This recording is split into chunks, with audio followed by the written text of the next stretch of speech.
Hello guys, this is Zlewikk. Today, after a lot of episodes of the Dragon campaign, of the 1 million campaign, I have a guide for you. You asked me constantly for two types of guides.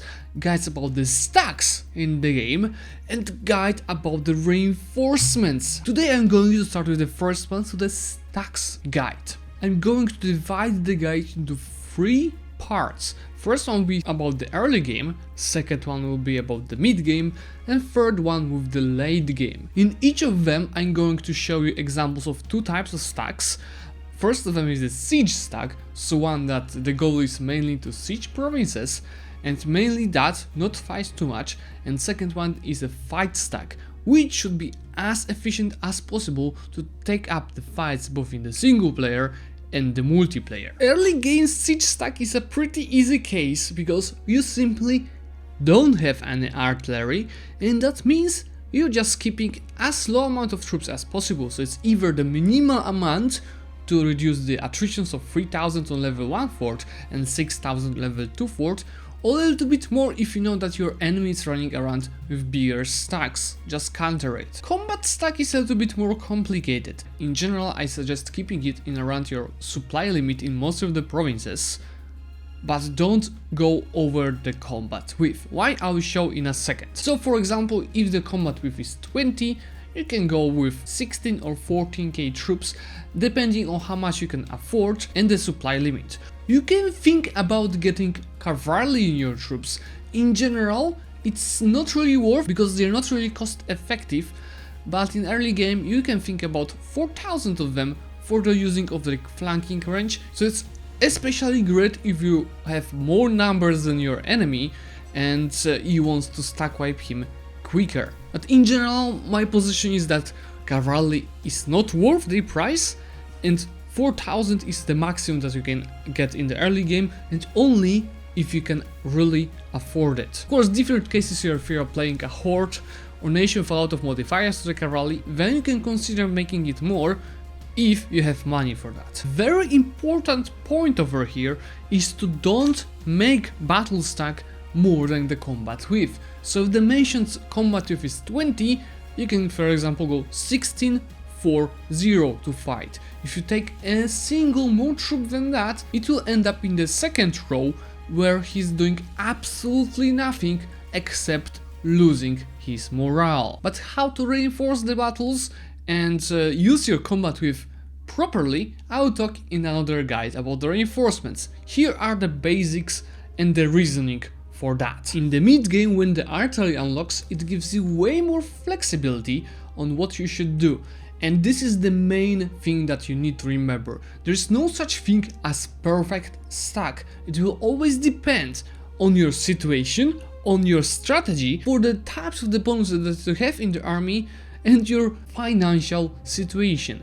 In general, the best thing that you should do is to keep at least one artillery siege stack. It means you have 10,000 of artillery in your stack, which gives you maximum bonus to siege level 2 fort, and this is still dominant fort type until the late game in most of the nations. So for example, depending on the technology and the amount of the troops the other nations have, it could be 14-0-10 or even 25-0-10, depending on the supply limit and on your needs. But if you cannot afford such stacks, you can go for at least one artillery. If you are very poor and you don't really need that good bonus, stacks like 16-0-1 or 20-0-1 should be still good. Just keep in mind, you should have slightly more infantry than you have artillery, so it will not go to the first row. That's the key thing that you should be looking for. As for the combat stack, it's pretty much similar. We are looking for the combat width. But here cavalry is becoming more and more useless throughout the game. For example, in the very late game they might have good pips and good modifiers, but remember, shock phase is coming after the fire phase.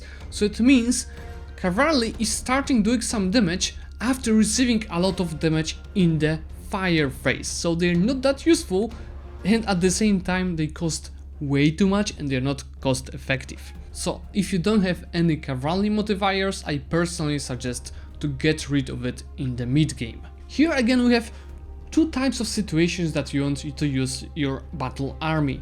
In general, versus AIs, you can just use the amount of artillery that you have, for example 10,000, and the combat width of infantry to fight.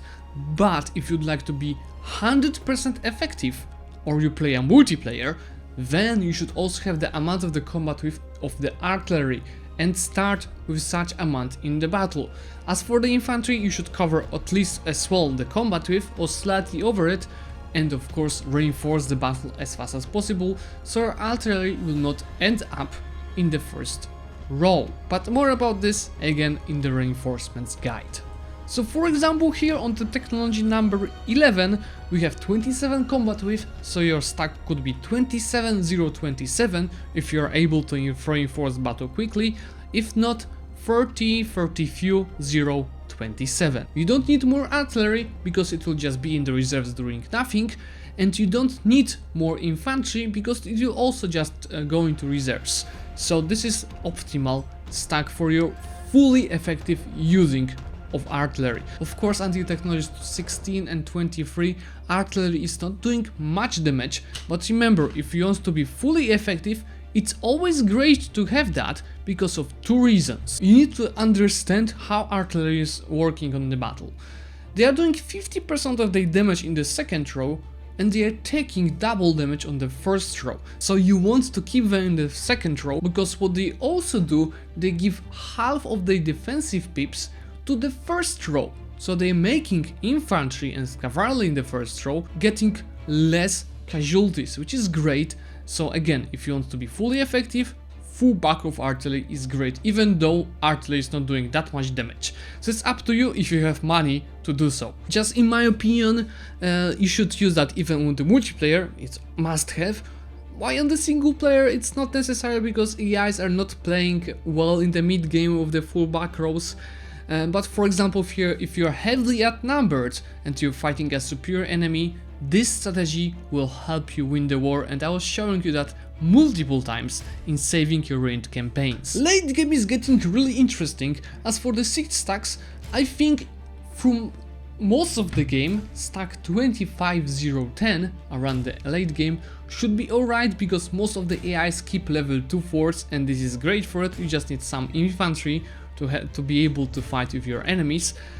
But when you unlock +3 bonus versus a fort from the Age of Revolution perk, then I suggest you should consider increasing the amount of the artillery. What I think is good considering your battle stacks is creating stacks 25-0-20. First of all, this stack is giving you a maximum bonus versus most of the forts, and if you want to get a maximum bonus versus level 8 fort +8 bonus, you can just combine two siege stacks and get 40,000 of artillery that is needed for it. As for the battle stacks, it's as simple as that, because if you want to be really effective and to fight it well, as mentioned in the middle game, here you can just combine two siege stacks. So we'll be having a stack 50-0-40, which in my opinion should be absolutely enough versus any AI.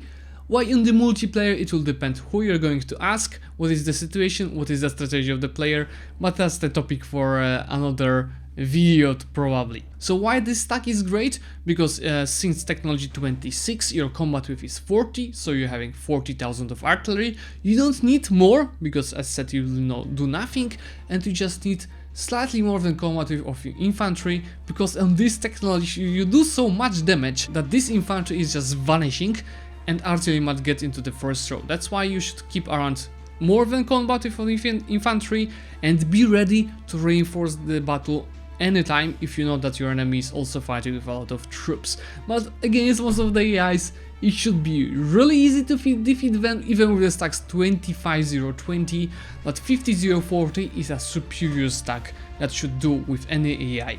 So guys, yes, I think those are the basics about the stacks, and that's the reasoning that I am following in my campaigns. Of course, there are a lot of situational things, situational stacks that might differ from it, and of course stacks for cavalry based nations are even different, but that's not the topic for this video. I wanted to show you the basics, what you should follow, what is the reasoning for different stacks, so you can always, test, try what is working better for you, because it's not always about being damage effective like with the combat stacks, but in many situations you need to be also effective with your money.